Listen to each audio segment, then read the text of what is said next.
Hi all, welcome to the video lecture series of Object-Oriented Programming. In this video lecture, we'll be discussing about multiple catch blocks and nested try blocks.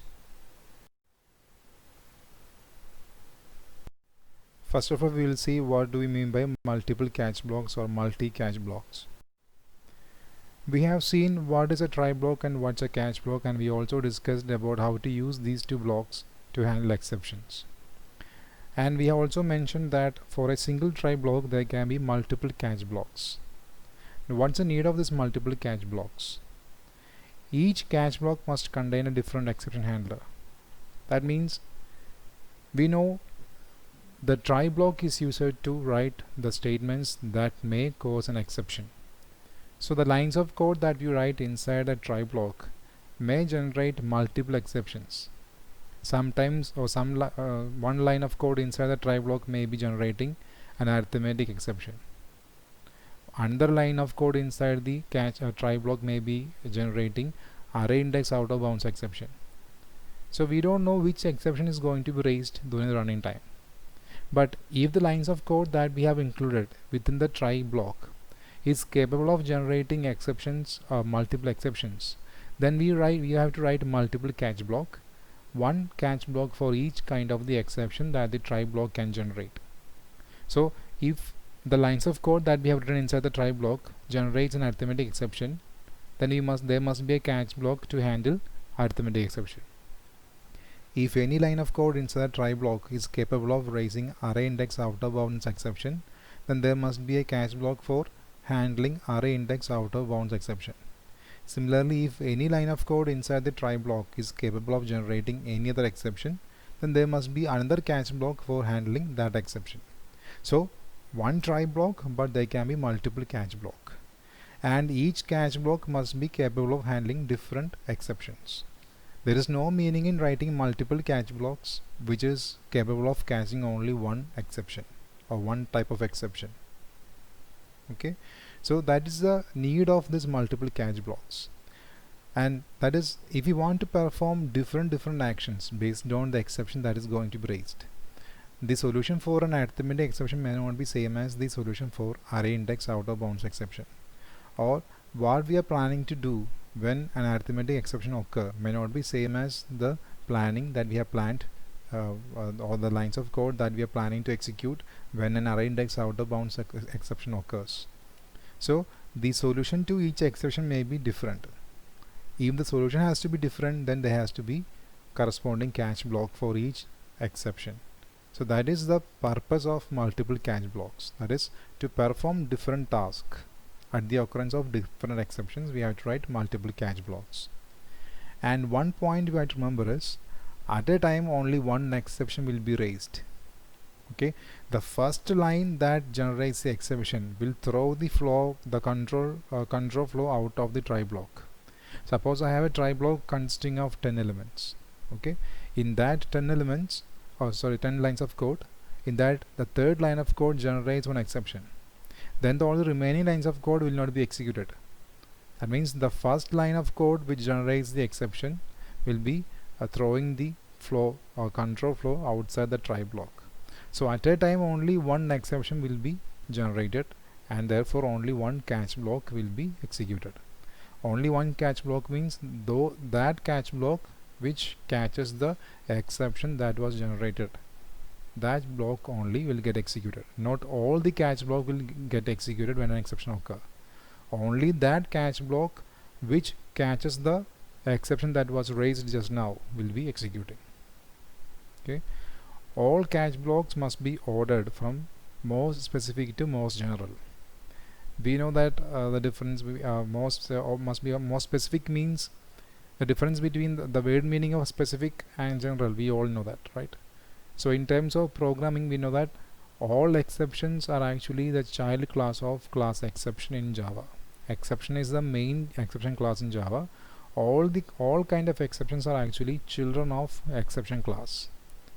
So the first catch block, if you are planning to write a multiple catch block, then the first catch block that immediately follows the try block must be the specific ones, that is catch block for arithmetic exception, catch block for R index out of bounds exception, catch block for SQL database connection load, something like that.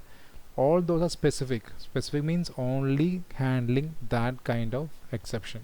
That is what I mean by specific.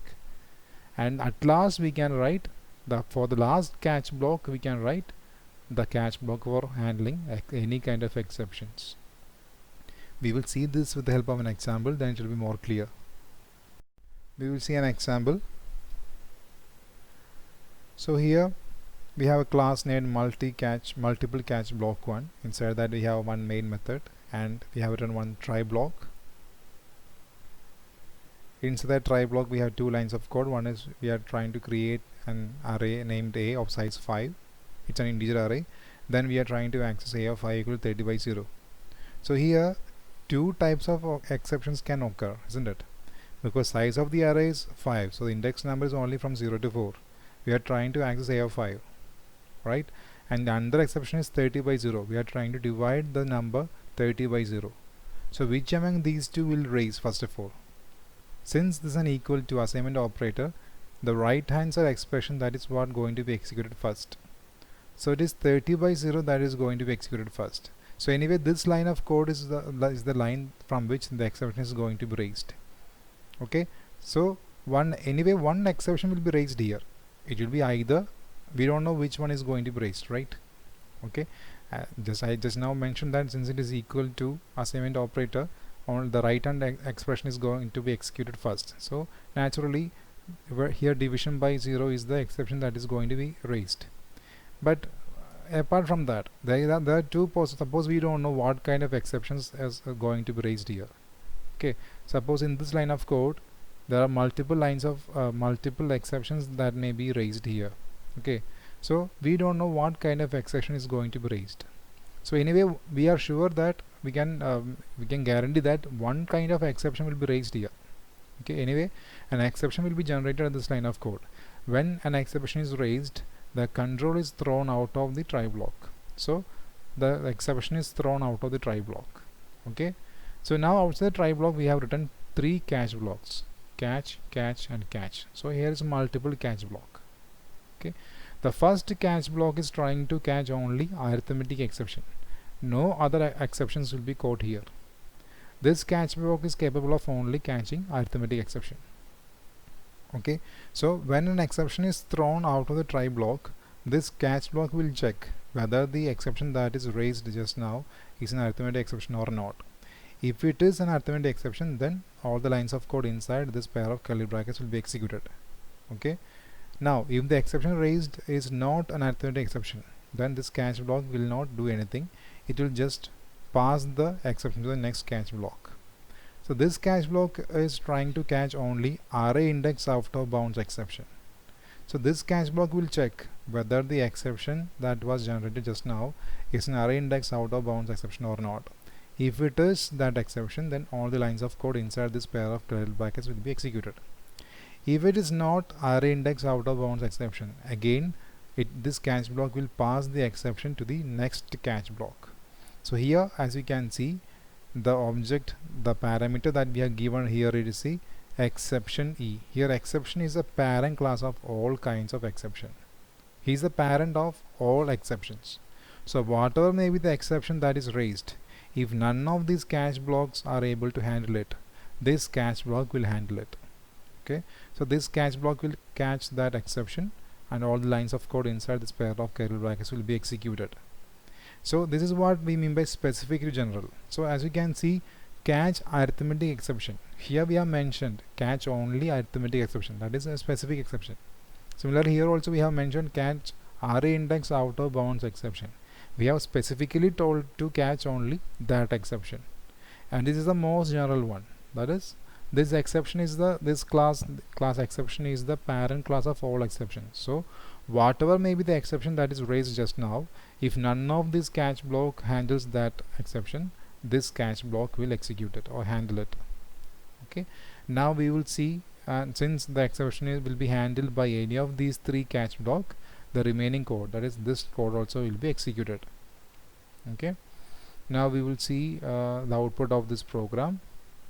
So as you can see, arithmetic exception occurs. Which line got printed? this line got printed. That means at this line of code an arithmetic exception was raised and that was thrown out of the try block. Immediately after the try block there is a catch block which is capable of handling arithmetic exception. So the arithmetic exception that was thrown out of the try block will be caught by this catch block and this line is executed. Since this catch block got executed or got worked, none of the other catch blocks will be executed. All the remaining catch blocks will be bypassed and the remaining lines of code, there is only one line of code, that line of code will be executed. I hope the example is clear to you. Please go through this again and again, then only it will be very clear to you, because we can expect some questions like this for the university.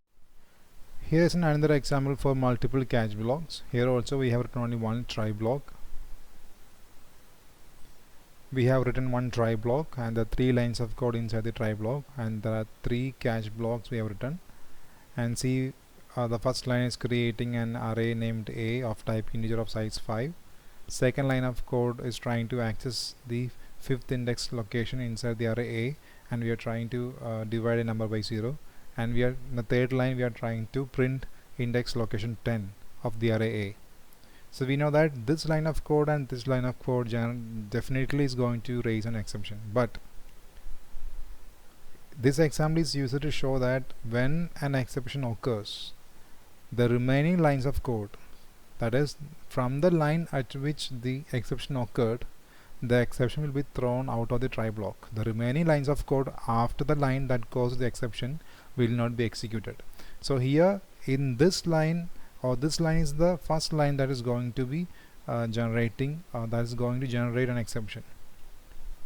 So when an exception occurs at this line, the control is thrown out of the try block. The remaining line of code, that is this line of code, is not executed. Okay, so here we are trying to divide a number by 0. So this line is going to raise an arithmetic exception. So that exception is thrown out of the try block. So this line of code will never get executed. Okay, so the arithmetic exception will be thrown out of the try block, and this catch block is ready to catch the arithmetic exception. So it will catch that, and it will handle means the lines of code that we have mentioned inside this catch block will be executed. And since that this catch block gets executed, all the remaining catch blocks will be skipped or ignored, and the remaining lines of code after the try catch blocks will be executed. So here also the output will be arithmetic exception occurs and this line, that is the rest of the code. I hope you understood the concept of multiple catch blocks, and only one exception occurs at a time, and only one catch. Another example of multiple catch block here in this example, there is one try block. Inside that we have 2 lines of code. One line of code is creating an array named A of type integer of size 5, and in the second line of code we are trying to divide a number by 0, and also we are trying to access an index number 5 which is not actually there of the array A. So this is the same example that we have seen so far. So this line is going to raise an exception. So my question is whether this program will work properly or not. We have written 3 catch blocks, one for catching the all kind of exceptions, another for catching arithmetic exception alone, another for catching array index out of bounds exception alone. So here naturally it's going to be the arithmetic exception that is going to be raised. So whether this program will work properly or not, or it will generate an error. Can you guess? The answer is this program will not handle the exception or will not get executed properly. It will generate a compile time error. The reason is, see how these catch blocks are written. Whenever you write multiple catch blocks, it must be written in such a way that we have to write catch blocks for specific exceptions first. It has to be from specific to general. Here exception is the most general catch block. The remaining 2 catch blocks are the specific catch blocks. So we have to write first the specific catch blocks and then at last the general catch block. So the order of catch blocks is also important, and that was the mistake in this program. So when we try to execute this program, it will generate a compile time error. I hope the concept is clear. Next we will discuss about nested try blocks. We have seen what is a nested for loop and nested if statement. Nested for loop means one for loop coming inside another for loop, and nested if statement means one if statement coming within another if statement. Similarly, nested try block means a try block within a try block, that is known as nested try block. So the structure of nested try block will look like this. We have a try block here, that is this one. Inside this try block we have another try block. So this try block is said to be nested inside this one. So similar to we have studied that for each try block there has to be at least one catch block or finally block or both. So this nested try block also will have its corresponding catch block and finally block depending upon the program we are doing. So this try block also necessarily or compulsorily must have at least one catch block. So this catch block belongs to the nested try block, and this catch block belongs to the outer try block. So a try block within a try block, that is, this example shows the working of a nested try block. There are two try blocks that are nested inside one try block. So this try is the outer try block, and this one are the internal try blocks. Inside this first nested try block we have two statements. One is a printing statement which prints this statement on the screen, and next one is the line of code that will be generating an exception because we are trying to divide a number by 0. So it will generate an arithmetic exception, and for this try block we have written a corresponding catch block here, and C as a parameter we have mentioned arithmetic exception E. So since the exception that is going to be raised here is an arithmetic exception, that will be caught by this catch block and it will be processed. Processed means the lines of code inside this catch block will be executed. Since in this example there is only one line of code inside the catch block, and since it is a system.out.println statement, it is going to print the exception E. So E is the object of class arithmetic exception, which is the exception that will be raised by this statement here. So when exception is caused at this line of code, it will be thrown out of the try block, and outside the try block we have the catch block, and here it is mentioned that the catch block is ready to catch arithmetic exception. So the arithmetic exception that was raised and thrown out of this try block will be caught by this catch block, and it will be stored inside the arithmetic exception object E. So now E represents the arithmetic exception raised from this try block. So here we are printing that exception, so it will print the details of the arithmetic exception that is just caught. Again inside, since this exception that was raised here that is handled, it will continue to execute the remaining lines of code. When the flow continues, we will see one another try block here. It will execute the line, the control will go inside this try block. Inside this we have a statement which is creating an integer array of size 5. Since the size of the array is 5, the index numbers will be 0 to 1, 0 to 4. There won't be any index number 5. So now in this line of code we are trying to access an array index or array location of 5, which is not there actually. So this line of code also will generate an error or generate an exception. So that exception will be thrown out of this try block. Out of the try block means out of this curly brackets, closing curly bracket of the try block. Outside this try block we have a catch block which is ready to accept or catch an array index out of bounds exception E. Okay, since the exception that is going to be raised here is an array index out of bounds exception, that exception will be caught by this object E, and it will be handled inside this pair of curly brackets that belongs to the catch block. Since there is only one line of code inside this catch block and it is to print the exception E, it will print the details regarding that exception. So here also the program will continue because the exception that was raised here is actually handled. Then this line will print, and then so here this try block and this try block are actually nested try block. It is actually inside this outer try block, and this catch block is actually belonging to this try block, the outer try block.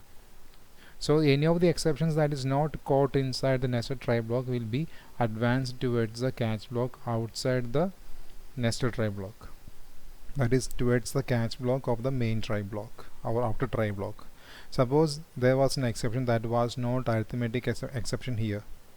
Suppose any lines of code that we have written inside this pair of curly brackets that belongs to try block raised an exception that is not arithmetic exception, then this catch block will not accept that exception, because this catch block is written only to accept the arithmetic exception. So any other exception that got raised will be gone, will be thrown out of the nested, or out of the outer try block. That is, it will go out of the curly brackets of the outer try block. So those exceptions will be caught by this catch block, because here it is, we have mentioned to catch any exception, because exception is the parent class of all kinds of exceptions. So whatever may be the exception that occurs here, if the corresponding catch block of each try block are not able to process it, then it will be caught by the catch block of the outer try block in this example specifically. Okay, why I am saying like that is because here we have written that to catch any exception, that is why we have written exception E. In all the catch blocks of internal or nested try blocks, we have written only a particular exception. Here it is to catch arithmetic exception, here it is to catch array index out of bounds exception, but here as you can see it is catch exception. That means any kind of exception will be caught here and will be handled. So all these lines of code will be executed, because whenever an exception is raising or is getting raised, the corresponding catch block is handling it in this example.